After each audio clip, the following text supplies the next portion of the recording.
Hey, it's Sandra Bradley with the GB Costa team at Keller Williams, and this is your weekly real estate update for Maryland's Eastern Shore. Every week, I dig through what happened in Washington, in Annapolis, and right here in our very own counties, and I break down what exactly it means for you, whether you're a homeowner, a buyer, or a seller, and that's what Care, Coach, Serve, and Give looks like for me. I do the digging so you don't have to. This week's a busy one. We've got a major change in the condo financing from Fannie Mae and Freddie Mac, 2 federal housing bills on the move, a data center fight spreading across the whole state, and real estate news out of our counties. So let's get into it and let's get ready.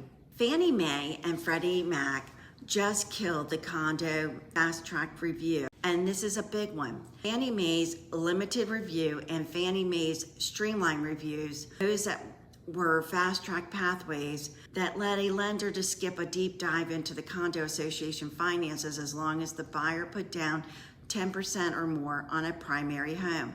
As of August 3rd, the fast track is retired to any conventional loan application dated on or before that date. Every one of those deals need to have a full reserve study, HOA budget health, insurance coverage, litigation history, delinquency rates, the whole thing. Why this matters, that fast track pathway covered roughly 40% of all the condo project reviews nationally, and it's not a small carve out. It's a big chunk of how the condo deals got financed, and the timing that matters isn't your contract date.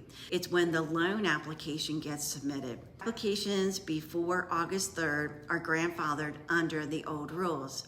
Think of it like this. If it used to be quick walkthrough of the building's finances, now every buyer gets a full inspection, flashlight, and the checklist included. So here's what it means for you if you own in a condo association. Get your building's reserve study, budget, insurance paperwork, audit ready now. A slow HOA can cost your neighbor a sale even if your unit is perfect. If you're selling a condo, especially in Ocean City or along the Chesapeake waterfront, call your HOA this week and ask if their documentation is full review ready before you list. If you're buying, that timing your loan application matters as much as your contract date. A deal that would have sailed through 2 weeks ago can now stall on paperwork. The building doesn't have it in order. 2 federal housing bills are moving. 2 bills you need to know about. First, the 21st Act Road to Housing Act, signed into law July 11th, the largest federal housing affordability package in decades. Agencies are now writing the rules for the $200 million a year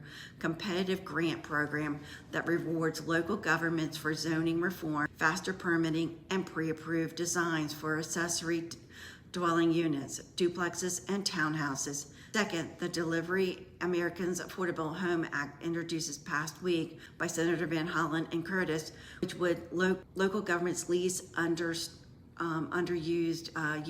post offices. Neither bill changes anything on the ground today. This is for like 2027 and beyond story. But grant money like this rewards whoever moves first. So if you work with builders or local planning offices, this is worth tracking now, not later. Cecil, Wacomico, Worcester County planning offices are already competing for the state federal money, and first movers on zoning reform get the inside track. In the state of Maryland, the data center moratorium wave is becoming statewide fight. This is a story to watch across the entire shore. Wacomico, Worcester, and Caroline counties all have active data center moratoriums right now. And Somerset is drafting zoning language to get ahead of this one before the proposal even shows up. A Wacomico County councilman said in a quiet part out loud at the August 4th meeting, his words roughly, a lot of what the county council does can be overridden by the state. So here's why that matters. Every county is acting on its own rules on the same issue. That kind of patchwork usually doesn't last, and it usually ends up in front of the state legislature to get sorted out into some sort of framework. So expect real pressure heading into the 2027 General Assembly session, either to protect local control on this or preempt it statewide. Think of these county moratoriums as sandbags before a flood. They hold the water back for now, but they don't fix the levee. What it means is if you're selling land near the substation or a fiber corridor, this is a live issue, not a settled one. And if you're buying or worried about data centers showing up next to your subdivision, these moratoriums buy time. They don't guarantee it. Stay that way. And if you're a homeowner anywhere on the shore, understand that county control here is temporary at best. Annapolis will likely have the final say. Maryland Housing Certainty Act quickly passed this legislative session. And this one locks in zoning, impact fees, and approval rules that are applied when housing projects get approved. So a county can't change the rules on a project midstream to slow down or kill the project. Think of it like a rate lock, but for zoning approval. It matters because it protects the builders and developers who already have the county sign off. If the client's approval project has been sitting in review and in limbo because the county got nervous about the infrastructure, this gives their attorneys a real statutory argument to lean on. On Maryland's Eastern Shore, Kent County, Real Supply is finally moving into Chestertown. Radcliffe Meadow is breaking ground right now off of Talbot Boulevard. 74 single-family homes and 74 townhouses, dirt actively moving. Right behind it is Chester Arms Phase 2, near the Kent Plaza Shopping Center, is close to final approval. And that's 83 more townhouses plus one single family home put together, and Chestertown is on pace to have roughly 160 new units in the near term. And why does this matter? Chestertown has been inventory starved for a while, and this is the real construction, not a permit sitting in the drawer. At the same time, list prices in the town are actually giving a little. Median list is $382,000, down 4% month over month and 3% year over year. It's the final real crack in the tight window, not a flood, but the window's finally opening. For buyers frustrated by thin Chestertown inventory, Real Supply is finally on the way, and you've got a little price room to work with for the first time in a while. Sellers in town, you're not the only new option on the market anymore. So pricing and presentation matter more, and worth knowing. Growth outside the incorporated towns have stalled, even the county loosened the zoning. So if the buyers want to be outside Chestertown proper, set expectation accordingly. Talbot County's council just spent $1.05 million to buy the Achievement Park Unit 2 in Easton, 510 Cadamus Lane for county and future service expansion. Separately, they worked out an agreement with the town of Easton to transfer 1.785 acres of Poplar Hill Farm for public access to a town's future woodland park. Why is this important? Plainly, this is the county banking land for future public use, not a data center. Defense move, even though it's landing in the same news cycle as that fight. And here's the piece that you need to know. Talbot County is actually the one shore county that doesn't have a data center moratorium yet. Opposition is organizing, but there's no council action on the books. And given what's happening in every county around this summer, if the proposal does show up in Talbot, expect it to move fast. Think of the land purchase as the county buying up parking spaces before the neighborhood gets busy. If you have clients near the Cadamus Lane or the Poplar Hill Farm corridor, they should know what's happening nearby, and any buyer or seller with land in the Talbot should understand this county doesn't have the moratorium safety net its neighbors currently have. Caroline County.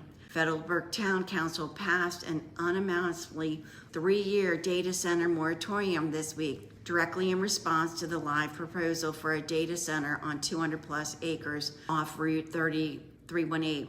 This is stacked with the top of Caroline County's own separate 1-year moratorium, which covers unincorporated area of the county, but doesn't reach inside Federalsburg town limits. Why does this matter? Two different governments Two different moratoriums, same issue, and they don't overlap perfectly. It's two separate fences around two separate yards, and if you've got a listing or your buyer anywhere near Route 318 corridor, know exactly which jurisdiction that parcel sits before you assume either the moratorium protects it, and don't let a listing go under contract there without flagging this. Worcester County, the short-term rental room tax jumped from 5 to 6% effectively since starting this year, and it's still working its way through the investors' math. Why does this matter? Class 1 short-term rental pro forma in the county needs a higher rate built in now, and parking requirements are still the most scrutinized part of the county's rental licensing review. It's 1 point tax bump, but on a rental portfolio, 1 point compounds fast. If you're an investor running numbers on the Ocean City or Worcester County short-term rental, get your math before you write the offer, not after. Pro tip for the week: before you list or write an offer on any condo this week, make the phone call to the HOA and ask 2 questions. Is the reserve study current? And is the budget and the insurance documentation ready for a full review? That one call can save a deal that would have closed in 2 weeks under the old rules. That's this week's rundown. If any of this touches your property, your building, or your plans, let's talk it through. And that's where I serve and give part of what I do. Call or text me at 410-310-3997, and let's partner to get you moved.